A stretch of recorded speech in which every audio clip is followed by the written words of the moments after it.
Hoje a gente vai falar sobre o maior, e olha que eu tive que dar uma esforçada aqui para tentar identificar qual que era o maior erro dos alunos e de todas as pessoas que eu vejo investindo em fundos imobiliários. Então se você investe em fundos imobiliários, presta atenção se você não está cometendo esse erro, porque eu tenho certeza que ou você está programado para praticar esse erro ou você já está praticando. Inclusive em algum momento da minha vida aí como investidor também já cometi esse erro. Para te explicar esse erro, vou precisar aqui da minha tela e hoje vai ser uma tela preta para ficar mais bonitinho, tá? Então, olha só, como que funciona os fundos imobiliários? E os fundos imobiliários, os FIIs, né, fundos de investimento imobiliários, eles têm algumas classificações. Tem os fundos de papéis, os fundos de tijolos, aí tem os fundos híbridos, os FOFs, né? Então aqui a maioria deles é dividido em duas grandes classes, que são os fundos imobiliários de tijolos e são os fundos imobiliários de papel, tá? Então vou colocar do lado de cá, ó, papel. Qual que é prioritariamente a diferença entre eles? Um fundo, se você ainda não sabe, vou deixar um vídeo aqui para você entender o que é um fundo imobiliário. Então você vai saber de uma vez por todas de onde que surgiu, como que foi que criaram,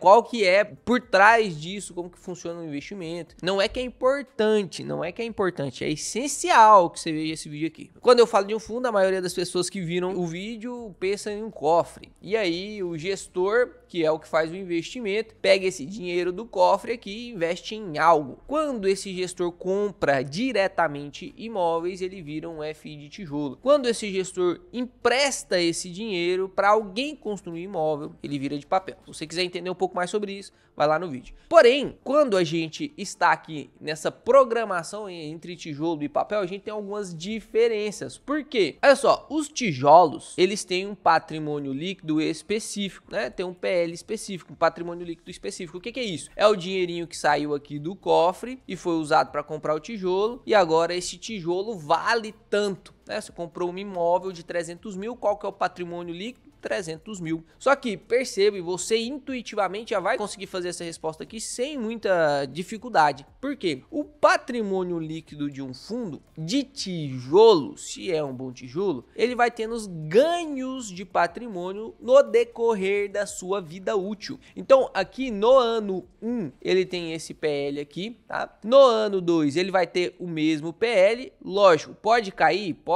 o imóvel pode desvalorizar, pode, mas a média do mercado residencial é uma valorização de 0,2% ao mês, que dá 2,4% ao ano. E ainda tem os reajustes de aluguel. Se você for um cara que aluga de maneira esperta, né, de maneira sábia, você vai reajustar esse aluguel pelo IPCA. Ou seja, o patrimônio líquido do fundo vai subir conforme a valorização do imóvel e você ainda vai ter um rendimento ajustado pelo IPCA. Logo, no segundo ano, o PL não vai ser esse, vai ser um pouquinho maior. No terceiro ano, agora o PL já é um pouco maior, só que vai subir mais um pouquinho de novo, porque tem reajuste do IPCA, tem o imóvel valorizando. E aí eu te falei que o imóvel residencial, em média, valoriza 0,2%. Imagina os fundos imobiliários, que são locais privilegiados, locais bem escolhidos, bem localizados, muito próximo, por exemplo, de um logística, muito próximo da cidade, que é o chamado last mile. Se for uma laje corporativa, ele for AAA, bem localizado, sempre vai ter muito mais valorização do que a média de mercado. Olha só um exemplo. O FI VISC11, que é um fundo imobiliário de shopping, que a gente analisou aqui, por isso que você tem que seguir o canal, se inscrever aí, porque senão você vai perder muita informação importante. O VISC11 valorizou 12%, 12,38%, né, 12 e alguns quebradinhos, só do ano passado para este ano. Na reavaliação dos imóveis, tem a valorização então do patrimônio líquido do fundo pela reavaliação dos imóveis, e ele ainda ajustou pelo IPCA todos os seus aluguéis. Então o patrimônio, que na média ali dos residenciais ia subir 2,4%,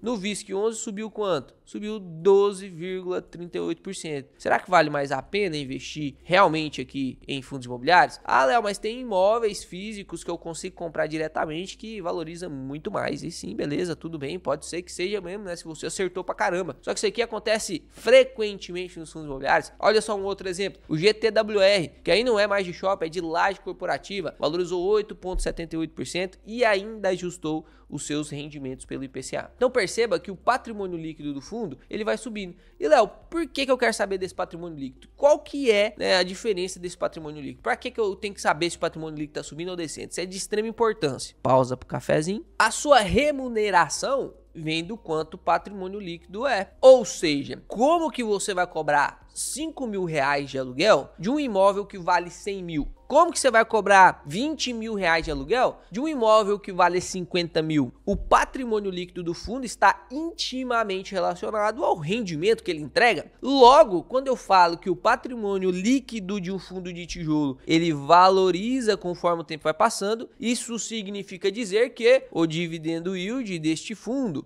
ele é corrigido pelo IPCA e ele pode inclusive subir conforme o tempo passa. Afinal, a remuneração está intimamente ligada ao PL. Fica muito mais sensato para você eu dizer que eu vou cobrar 20 mil reais de aluguel, mas o imóvel vale 20 milhões? O que você acha? Aí fica mais fácil, né? Inclusive ficou até meio barato, né? Agora 20 mil reais de aluguel ficou barato. Antes estava muito caro, porque era uma casinha de 50 mil. Então o patrimônio líquido é de extrema importância que suba conforme o tempo vai passando, justamente para você ancorar sua rentabilidade no patrimônio líquido e ter mais rentabilidade no decorrer do tempo. Agora, como que funciona os fundos de papéis? Inclusive, vou deixar essa rabisqueira aqui. Os fundos de papéis, ele também tem um patrimônio líquido, só que aqui o patrimônio líquido, ele é um pouquinho diferente. Por quê? Porque o gestor, ele pegou o dinheiro e ele investiu indiretamente no imóvel. Por quê? Porque ele emprestou dinheiro. Ele emprestou dinheiro através de CRIs, isso mesmo. É por isso que chama fundo de papel, porque é um certificado de recebível imobiliário. Então é um papel mesmo. É uma dívida comprovando que o cara deve, enfim, e aí você ganha dinheiro como? Não é com aluguel. Você ganha dinheiro com pessoas pagando esse fundo.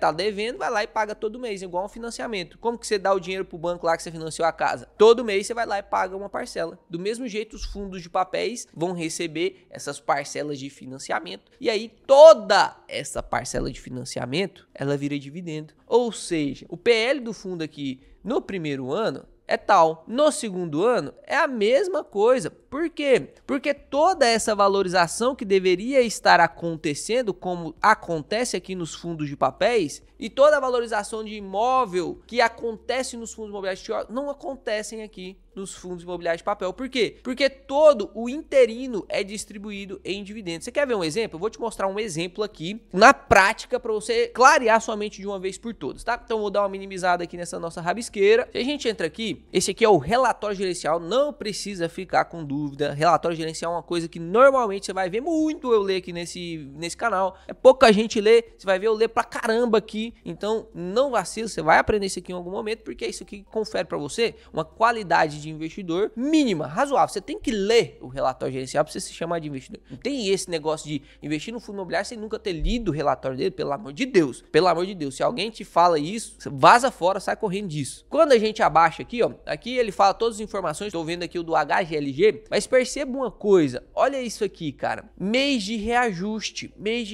isso aqui eu quero mostrar para vocês. Isso aqui é um reajuste de IPCA, olha isso aqui, IPCA e IGPM. O que significa dizer isso aqui, Léo? Que em janeiro o aluguel vai ser ajustado em 8,8%, né? Vamos supor que 100 milhões é a receita total dele. 8,8%, que vai dar ali 8,8 milhões dessa receita, vai ser ajustada aqui em janeiro. Assim do mesmo jeito em fevereiro, em março aqui tem muito reajuste, né? Quase 40%, em julho também tem muito reajuste, ou seja, praticamente todos os meses está sendo ajustado pelo ou IPCA ou o IGPM. O IGPM é menos comum de ser ajustado, né? Até porque ele inclusive é melhor que você use o IGPM. Vai ter deflação em alguns momentos? Vai, mas normalmente o IGPM ficou acima do IPCA. Então você tem um reajuste maior pelo IGPM, mas isso aqui tá caindo por desuso e a maioria tá fechando aqui reajuste pelo IPCA mesmo, tá? E inclusive é o que mais vai trazer realidade para nós que somos brasileiros, porque o IGPM ele é um índice americano, né? Então perceba que tem uns reajustes justamente de IPCA. Quando a gente vai para um fundo de papel, e aqui eu tô usando o KNCR, dois grandes e muito bons fundos, não tô falando que um é bom, que o outro é ruim, né? O KNCR é um ótimo fundo, eu tenho ele na carteira, e o HGLG também é um ótimo fundo, eu também tenho ele na carteira. Calma aí que você tá dando uma explicação aí surreal, nunca tinha visto isso, realmente, provavelmente nunca deve ter visto isso, só que eu preciso construir um alicerce para eu poder tacar na sua cabeça aí qual que é o seu maior erro, beleza? Olha só, o KNCR aqui, ele não tem nenhum gráfico falando, pô, o ajuste foi tanto, não tem reajuste, não tem. Ele tem uma dívida emprestada que rende, em média, CDI mais 2,26. Então, é isso. Não tem mais o que fazer. Aí, IPCA mais 6, beleza, IPCA mais 6 não. Você recebe isso de dividendo e o seu patrimônio não é ajustado. Quer ver uma outra prova? Vou te mostrar aqui o HGLG11 e vou te mostrar a cotação padrão do fundo, para você ver se a cotação subiu, se o preço da cotação subiu. A gente coloca aqui, ó, na parte do investidor 10, você tira aqui cotação ajustada, coloca cotação padrão, e a gente coloca aqui uns 10 anos. Olha só o que aconteceu com a cota. Ela custava ali em torno de R$105 e hoje ela está custando em torno de R$166. Ou seja, teve uma valorização aqui. E essa valorização veio por quê? Por conta do aumento do patrimônio líquido. Exatamente. Quando a gente vem aqui para o KNCR, eu estou mostrando aqui dentro do próprio site do fundo. Perceba, cota patrimonial. Dá uma olhada nisso aqui, ó. Cota patrimonial. Vou tirar aqui a cota do mercado, vou deixar só a cota patrimonial. Olha o patrimônio do fundo. Ele fica sempre o mesmo. Olha lá, cota patrimonial 101, 101, 101, 101. Está nos últimos 12 meses. Se a gente coloca 36 meses, olha lá. A cota patrimonial 101, 101, 101, 101, 101, 101. O patrimônio líquido do fundo de papel, ele não muda. Então vamos voltar aqui para essa tela. O que você quer dizer com isso, Léo? Quer dizer que você tem que tomar muito cuidado quando você vai montar a sua carteira de fundos imobiliários, porque às vezes você pode montar ela com muito papel, pouco tijolo, ou com muito tijolo, pouco papel, e vai ficar desbalanceado. Isso é uma das aulas mais importantes dentro do Método 2 em 1, que é sobre como você vai criar a sua carteira dependendo do cenário macroeconômico, porque olha só, também muda. A taxa Selic de 10,5 agora é diferente de quando a taxa Selic estiver de 2. A proporção do quanto que você vai ter de tijolo e o quanto que você vai ter de papel. Por exemplo, neste exato momento em que a taxa Selic está quase alçando um platô, a gente achou que ia cair muito mais, caiu só 0,25 na última quarta-feira. Pode ser que continue caindo, mas não acredito mais que vai chegar nos 9% ali no final do ano. Ou seja, os fundos de tijolos ainda tem muito espaço para valorização. E além disso, você sabe que os fundos de papéis, eles pagam relacionados a um índice. Ou seja, eles pagam relacionado à taxa Selic. Você viu lá, CDI mais 2. Então, se a taxa Selic cai, o CDI cai e logo o patrimônio líquido do fundo de papel, você já aprendeu que ele não sobe, o rendimento vai cair. Como, Léo, que o patrimônio líquido de um papel sobe? Só se ele fizer subscrição. Fez subscrição, captou recurso dos investidores e aí ele aporta esse recurso emprestando dinheiro para mais pessoas e aí o patrimônio líquido do fundo sobe, só que aí a diluição também sobe. Eu já expliquei, já fiz um vídeo aqui sobre subscrição, dá para você conferir lá se vale a pena ou não, né? O que acontece, na maioria das vezes o que acontece com o fundo, se vale a pena, se é mais diluído, se tem maior rentabilidade, né? Então, historicamente, nos meus anos de investimento, poucas as vezes que uma subscrição realmente entregou mais rentabilidade do que diluição. Perfeito. Sabendo disso, você provavelmente, e é isso que eu quero que aconteça mesmo, tá? Não vou nem ser hipócrita aqui, é isso que eu quero que aconteça mesmo. Você tenda a gostar um pouco mais de fundo de tijolo do que de fundo de papel. Fundo de papel, ele entrou na categoria de fundo imobiliário, mas perceba, ele é renda fixa, tá atrelado a juros. É praticamente uma renda fixa negociada numa renda variável, lógico, entrega muito mais rendimento que a renda fixa, benefício tributário muito melhor do que a renda fixa, com toda certeza. Tem um fundo de papel na minha carteira? Com toda certeza. A gente tem que aproveitar o melhor do mundo, né? Então, é lógico que tem, eu vou te explicar por que eu tenho. Beleza? Porque esse que é o importante, não é saber se eu tenho ou não, mas o motivo de eu ter. Então vamos lá. Eu criei aqui uma planilhinha que eu assisti no vídeo de um cara assim que eu acho genial em fundos imobiliários. O cara é brabo mesmo, tá? O cara é brabo mesmo. O nome dele é Ricardo. Inclusive, se o Ricardo chegar a assistir esse vídeo aqui, cara, genial. Você tá fazendo um ótimo trabalho. É isso aí, tamo junto mesmo. E eu peguei um exemplo que ele deu no vídeo dele, mudei algumas coisas aqui para poder ficar ainda mais palpável na nossa realidade. Para quem quer investir aí em fundos imobiliários para se aposentar. Que é isso que eu, inclusive, prego aqui para vocês. Pô, você precisa ter um pedaço da sua carteira em fundos imobiliários, porque ele te provê fluxo de renda mensal, ele te provê uma capacidade de aporte maior com o decorrer do tempo. Você precisa e vai precisar no decorrer do tempo dos fundos imobiliários para te prover uma renda passiva previsível. A ilusão de aposentadoria com ação, ela é muito real. Inclusive vou trazer um vídeo aqui para vocês. Será que dá bem para aposentar com ação? A ação ela serve para uma outra coisa, a não ser que você tenha muito capital. Só que se você tem muito capital, você aposenta até com renda fixa. Você não pode cair nessa armadilha aí, nessa ilusão que foi colocada na nossa cabeça, porque o mundo do mercado financeiro no Brasil, ele é muito pequenininho ainda, né? É muito pequenininho. Tem muita desinformação. É perigoso. Vamos lá, o que eu fiz aqui, ó? Eu peguei um exemplo de um cara que tinha um imóvel, né? E aí eu sempre uso o imóvel aqui do Luizão, que eu alugo esse apartamento aqui.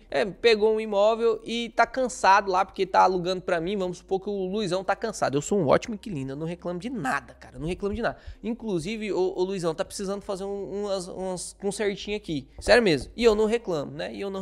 Mas imagina, cara, o inquilino que reclama do banheiro, reclama da energia elétrica, queimou as lâmpadas aqui, ó, e eu não fiz nada, só liguei a lâmpada, queimou. Então tem algum problema na rede elétrica. Se não tá no contrato, o cara tem que pagar IPTU. Independente do contrato, né, se vai ser reajustado ou não, que normalmente tem que ser reajustado pelo IPCA, né? Mas você vai ter que pagar imposto de renda, 27.000%, cara. Deposito na conta do Luizão, deposito na conta dele. Ele vai ter que pagar 27.000% de imposto de renda. Então é indiscutível dizer que casa e apartamento para aluguel não vale a pena, cara. Não tem discussão. Não vale a pena. E é, inclusive, muito interessante ver o quanto as pessoas estão enraigadas numa opinião que é impossível você mudar. Eu soltei um Reels, inclusive vou deixar aqui na tela o Reels que eu postei sobre o imóvel, se vale mais a pena ter um imóvel ou um apartamento. Dá uma olhada nos comentários lá, cara, que não faz sentido não. Vai lá e comenta. Depois de você assistir esse vídeo aqui, você vai lá e comenta lá, fala lá com o pessoal ali. Não, vale muito mais a pena você comprar um imóvel. É matemático. É matemático, tá? Então não vamos nem entrar nessa discussão aqui. O cara percebeu que ele tem isenção tributária, porque o proveito do fundo imobiliário não cobra imposto de renda. Ele percebeu que a acessibilidade é muito maior. Você consegue comprar uma cota com 10 reais, o apartamento você tem que ser 600 mil, né, para quem está construindo patrimônio. Ele percebeu que a liquidez é muito melhor. O dia que ele quiser vender, ele vende o fundo imobiliário. No caso ali, ele deixou uns 2 anos para vender esse imóvel de 600 mil. Então tem vários benefícios que eu já comentei com vocês. Inclusive também tá ali no vídeo. Vai lá, dá uma assistida no vídeo do Instagram, tá aqui, ó, @oleualves. Cara, vai lá e segue nós no Instagram. Tem 200 mil pessoas aqui, lá só tem 40 mil. Vai lá, cara, vai lá. Tenho certeza que lá você vai aprender muita coisa que você não aprende aqui, porque lá eu tenho uma relação mais íntima com vocês. Pô, você manda caixinha de pergunta, eu respondo na hora, né? E aí o cara pegou esse imóvel aqui e praticou o maior erro de todos, que é: vou investir tudo em fundo de papel. Por quê? Lembra da explicação? Eu falei que todo o reajuste do IPCA e da valorização do imóvel no fundo de tijolo vem como forma de dividendo em papel. Então leia isso aqui, vou escrever na tela, ó. Dividendo yield dos fundos de papéis são muito maiores do que os dividend yields dos fundos de tijolos. Isso aqui na média. Se você abre aqui, por exemplo, a minha carteira, vamos dar uma olhada aqui na minha carteira. Você consegue ver aqui, por exemplo, que esse fundo de tijolo tá pagando 9,56, 9,97, ó, um fundo de tijolo aqui 12 e um fundo de papel 10. Uai, Léo, mas na média os fundos de tijolos pagam menos. Exatamente, olha aqui, esses fundos de papéis aqui, ó, 13, 11, olha esse aqui, 12,66. Então, na média, sim, os fundos de papéis pagam bem mais do que os fundos de tijolos. A média dos fundos de tijolos é de 8 a 10 no máximo. Os fundos de papéis, eles são de 10, 12, depende da taxa Selic, né? Mas no momento atual, 10 a 12%. Então, os fundos de papéis, normalmente, eles vão pagar mais do que tijolo mesmo, tá? E se a gente considerar aqui, para fazer esse exemplo, uma taxa Selic estável, e não vai ficar oscilando pra caramba, vamos colocar que vai estar de 10 aí, e que você vai conseguir tranquilamente fazer essa carteira aqui. Este aqui é o maior erro. O pessoal pegou ali os 600 mil, que é o dinheiro que ele construiu durante a vida inteira dele, né? Você pegou, pode ser um valor numérico menor, ou um valor numérico maior. Ah, eu consegui juntar 2 milhões. Ah, eu consegui juntar só 150, 200 mil durante a vida inteira. Você vai colocar lá nos seus fundos imobiliários para poder ter a renda passiva, só que você vai colocar tudo em fundo de papel. Por quê? Porque rende mais. Isso acontece muito. Acontece muito. Os alunos que entram no método 2 de 1, que já tem uma carteira montada, esse é um dos principais erros dele. Fiagro pra caramba e fundo de papel pra caramba. O Fiagro, inclusive, ele é um tipo de fundo de papel. A única coisa que muda é o veículo de empréstimo. Um é CRI, o outro é CRA, mas é fundo de papel. Então, esse é um erro que acontece muito, porque o cara olha pro dividendo. E olha só o que acontece se você ficar olhando só pro dividendo.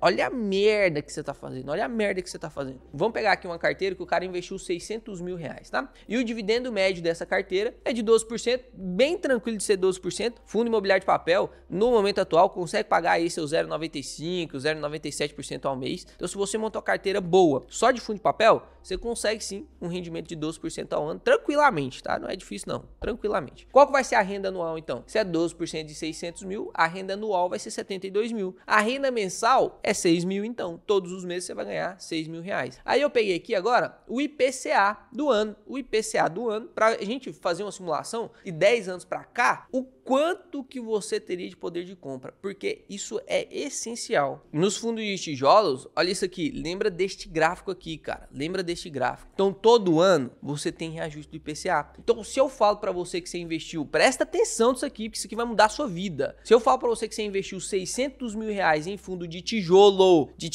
você vai conseguir esse dividendo yield? Não, você não vai conseguir esse dividendo yield. Mas Este IPCA do ano aqui, ó, 6,41. Lá em 2014, o IPCA de 6,41, cara, foi reajustado. Reajustou. Agora no ano que vem você vai receber mais. No ano que vem esse dividendo aqui vai aumentar. Vai aumentar. Aí lá em 2015, 10,67 de IPCA. Foi ajustado também no fundo de tijolo. Foi ajustado, meu parceiro. Olha que delícia. Foi ajustado o seu rendimento. Nos fundos de papéis foram reajustados? Não. Por quê? Porque tudo cai como dividendo. Tudo cai como dividendo. No fundo de tijolo, esse dividendo vai ser bem menor. No fundo de papel, o dividendo será maior. E aí você já começa a pensar na solução. O dividendo aqui do papel será maior, no dividendo do tijolo será menor. Só que o tijolo ele ajusta pelo IPCA e tem valorização do imóvel, e o papel não. O papel ele paga tudo como dividendo, pronto, acabou. Então perceba que no primeiro ano, o seu dinheiro vai desvalorizar 6,41%. E aí eu coloquei aqui um custo fixo de aposentadoria de R$5.000. E eu pensei assim, o cara vai